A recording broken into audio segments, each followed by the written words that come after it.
नमस्कार. आजच्या सत्रात आपलं स्वागत आहे. आज आपण एका अशा विषयावर बोलणार आहोत जो ऐकायला खूप मोठा वाटतो, पण तो आपल्या रोजच्या आयुष्यात खूप महत्वाचा आहे. Automated machine learning. हो. आणि हे नाव ऐकूनच अनेकांना वाटतं की हे नक्कीच कॉम्प्युटर इंजिनियर्सचं काम असणार. अगदी. पण आज आपण बघणार आहोत की हे किती सोपं आणि खरं सांगायचं तर मजेशीर असू शकतं. बरोबर.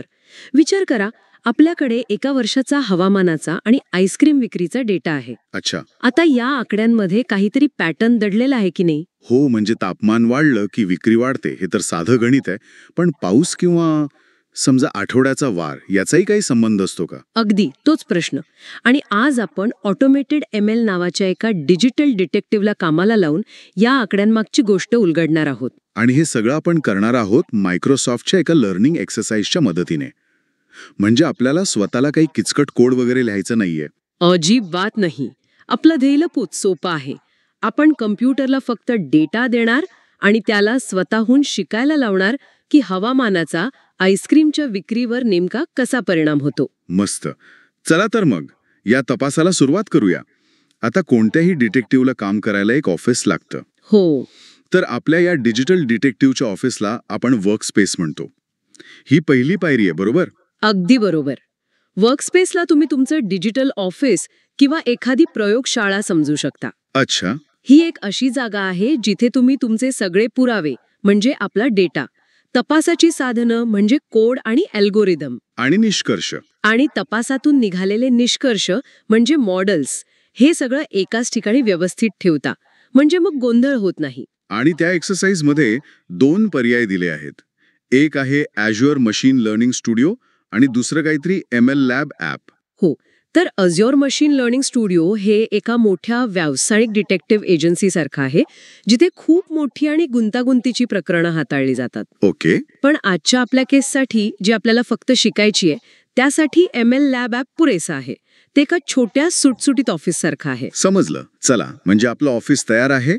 आता तपासासाठी सर्वात महत्वाची गोष्ट पुरावे, म्हणजे आपला डेटा. हो.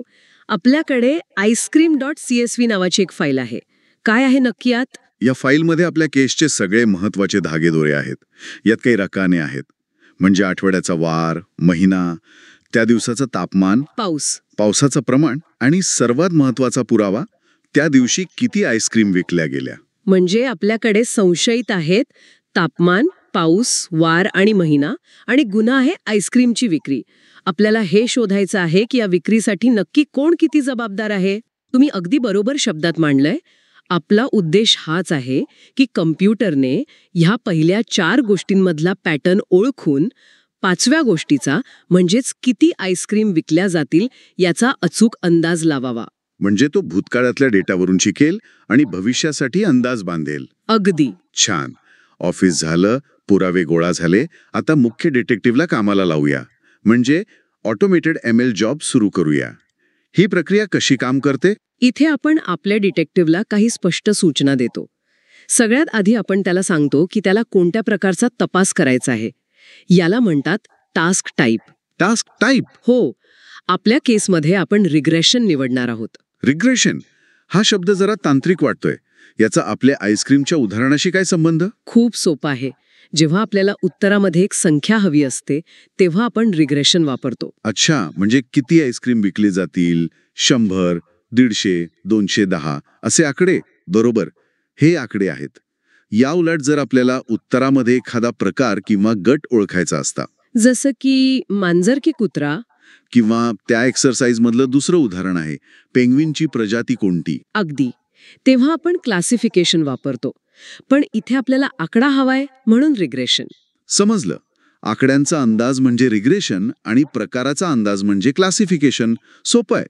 मग पुढची सूचना कोणती? पुढची सूचना म्हणजे आपलं लक्ष काय आहे हे स्पष्ट करणं, ज्याला टार्गेट कॉलम म्हणतात. ओके. आपण कम्प्युटरला सांगतो की बाकी सगळा डेटा महत्वाचा आहे, पण तुझा मुख्य उद्देश आईस्क्रीम सोल्ड या कॉलममधील संख्येचा अंदाज लावणे हा आहे.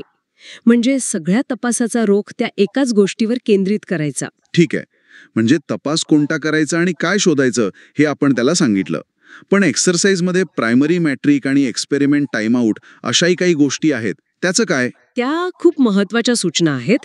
प्रायमरी मॅट्रिक म्हणजे आपण आपल्या डिटेक्टिव्हच्या कामाला मार्क देण्याची पद्धत. मार्क देण्याची पद्धत? हो, आपण त्याला सांगतोय की तुझं काम किती चांगलं झालंय हे आम्ही R2 स्कोर वापरून तपासणार आहोत. हे म्हणजे परीक्षेला 100 पैकी किती मार्क द्यायचे तसंच काहीसं. अच्छा. आपण इथे 0.9चा टार्गेट ठेवला आहे. म्हणजे आपलं मॉडेल किमान 90% अचूक असावं अशी आपली अपेक्षा आहे. वा, म्हणजे आपण त्याला पासिंग मार्क आधीच सांगून ठेवलेत. बाळा, तुला 90% मार्क मिळवायचे आहेत. आणि मग ते एक्सपेरिमेंट टाइमआउटचं काय, ते 15 मिनिटं ठेवलंय. ही तर सर्वात मजेशीर सूचना आहे. एक्सपेरिमेंट टाइम आउट म्हणजे आपण त्याला एक डेडलाईन देत आहोत. डेडलाईन? हो, आपण त्याला म्हणतोय, हे बघ, तुझ्याकडे फक्त 15 मिनिटं आहेत. या 15 मिनिटात तू वेगवेगळ्या अँगल्सनी तपास कर, वेगवेगळ्या थिओरीज वापरून बघ, म्हणजेच वेगवेगळे अल्गोरिथम्स, आणि त्यातली सर्वात कोणती आहे ते शोधून काढ. पण ही वेळ मर्यादा का गरजेची आहे? त्याला हवा तेवढा वेळ का नाही द्यायचा? याचं कारण खूप व्यावहारिक आहे. खऱ्या जगात कॉम्प्युटर वापरण्याच्या प्रत्येक मिनिटासाठी पैसे मोजावे लागतात. अच्छा, त्याला कॉम्प्यूट कॉस्ट म्हणतात. बरोबर. त्यामुळे 100% अचूक मॉडेल शोधण्याच्या नादात आपलं बजेट संपून चालणार नाही. कमीत कमी वेळेत आणि खर्चात जास्तीत जास्त चांगलं उत्तर शोधणं महत्वाचं असतं. नाहीतर आपला डिटेक्टिव्ह सर्वोत्तम उत्तराच्या शोधात तासनतास काम करत राहील. वा, म्हणजे हे तर अगदी खऱ्या आयुष्यासारखं आहे. मर्यादित वेळ आणि बजेटमध्ये सर्वोत्तम काम करून दाखवायचं. अगदी तसंच. आता कम्प्युटर आपलं काम सुरू करेल. तो वेगवेगळ्या गणिती पद्धती वापरून पाहिल आणि दिलेल्या वेळेत सर्वोत्तम मॉडेल बनवण्याचा प्रयत्न करेल.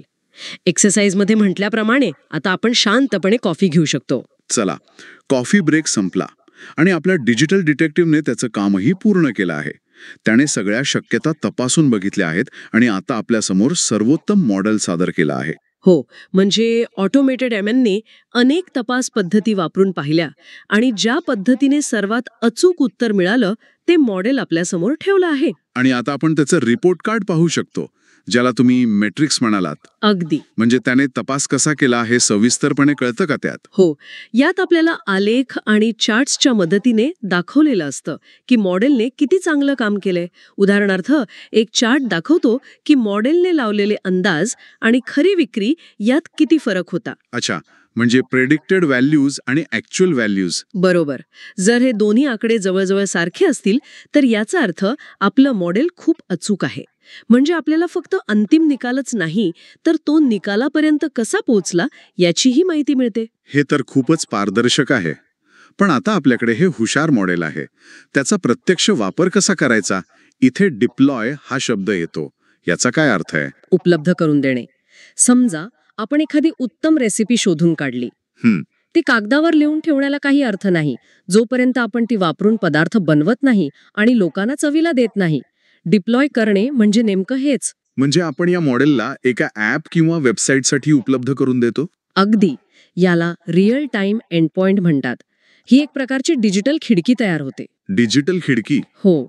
या खिडकीवर कोणीही नवीन माहिती म्हणजे उद्याचं हवामान पाठवून लगेच अंदाज मिळवू शकतं. हे मॉडेल आता एका सर्व्हिसमध्ये रूपांतरित झालं आहे जे 24 तास कोणालाही उत्तर देण्यासाठी तयार आहे. म्हणजे आता कोणीही आईस्क्रीम विकणारा दुकानदार त्याच्या ॲपमध्ये उद्याचं तापमान आणि हवामान टाकून विचारू शकतो की मी उद्या किती आईस्क्रीम बनवून ठेवू. तंतोतंत. आणि आपलं मॉडेल त्याला लगेच उत्तर देईल. यामुळे त्याचा माल वाया जाणार नाही आणि विक्रीही बुडणार नाही. हीच या टेक्नॉलॉजीची खरी ताकद आहे. त्याला एक नवीन अनपेक्षित परिस्थिती देऊ आणि बघू तो काय उत्तर देतो. हो. एक्सरसाइज प्रमाणे आपण त्याला नवीन डेटा देऊ. वार आहे बुधवार, महिना आहे जून, तापमान आहे 70.5 फॅरेनहाइट आणि पाऊस आहे 0.05 इंच. आता बघूया तो काय अंदाज लावतो. हो, आणि ही माहिती आपण जेसन नावाच्या एका विशिष्ट फॉर्मॅटमध्ये देतो. हा फॉर्मॅट कॉम्प्युटरला माहिती समजायला सोपा जातो. आणि जेव्हा आपण ती माहिती भरून टेस्ट बटन दाबतो तेव्हा मॉडेल उत्तर देतं अंदाजे 120 आईस्क्रीम विकले जातील. वा, म्हणजे आपल्या मॉडेलने हवामानानुसार विक्रीचा अगदी योग्य अंदाज लावला. आपला डिटेक्टिव्ह या परीक्षेत पास झाला. हो, आणि हे सगळं करण्यासाठी आपल्याला एकही ओळ कोड लिहावी लागली नाही. हे महत्वाचं. आपण फक्त केस समजावून सांगितली, पुरावे दिले, डेडलाईन दिली आणि बाकीचं सगळं काम कम्प्युटरने स्वतः केलं. तर मग या सगळ्याचा अर्थ काय झाला? आपण पाहिलं की ऑटोमेटेड ML हे काही रॉकेट सायन्स नाहीये. नाही. हे एक असं साधन आहे जे आपल्याला डेटाच्या समुद्रातून अर्थपूर्ण माहिती शोधून काढायला मदत करतं. बरोबर.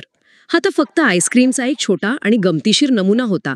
पण हीच पद्धत शेअर बाजाराचे अंदाज लावण्यासाठी, एक्स-रे किंवा MRI प्रतिमांमधून रोग ओळखण्यासाठी. किंवा नेटफ्लिक्सवर कोणती फिल्म आवडेल हे सुचवण्यासाठी. हो, अगदी तिथेही वापरली जाते. मग यामुळे डेटा सायंटिस्ट सारख्या तज्ज्ञांची गरजच उरणार नाही का? नाही, तसं नाही. उलट त्यांचं काम बदलेल. आता त्यांना किचकट कोडिंगमध्ये वेळ घालवण्याऐवजी योग्य प्रश्न विचारण्यावर, चांगला आणि अचूक डेटा तयार करण्यावर आणि निकालांचा योग्य अर्थ लावण्यावर अधिक लक्ष केंद्रित करता येईल. म्हणजे हे एक शक्तिशाली सहकारी आहे, पर्याय नाही. अगदी. त्यामुळे ही टेक्नॉलॉजी आता अधिक लोकांपर्यंत पोहोचली आहे. खरंच खूप प्रभावी आहे. आणि या एक्सरसाइजमध्ये पुढे पेंग्विनच्या प्रजाती ओळखण्याचाही पर्याय आहे. म्हणजे तिथे आपण क्लासिफिकेशन वापरून बघू शकतो. हो. आणि जाता जाता एक विचार. आज आपण पाहिलं की कसं एक साधं मॉडेल हवामानावरून आईस्क्रीमच्या विक्रीचा अंदाज लावू शकतं. विचार करा, आपल्या आजूबाजूला अशा कितीतरी गोष्टी आहेत जिथे डेटा उपलब्ध आहे, पण त्यातून आपण काहीच शिकत नाही. उदाहरणार्थ तुमच्या सोसायटीमधल्या पाण्याच्या वापराचा डेटा.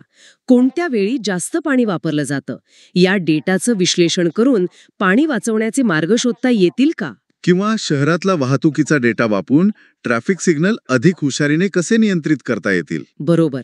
ऑटोमेटेड ML मुळे आता असे प्रश्न विचारणं आणि त्यांची उत्तरं शोधणं पूर्वीपेक्षा खूप सोपं झालं आहे. प्रश्न हा नाही की टेक्नॉलॉजी काय करू शकते, तर प्रश्न हा आहे की आपण तिचा वापर कोणत्या सर्जनशील कामासाठी करतो. अगदी.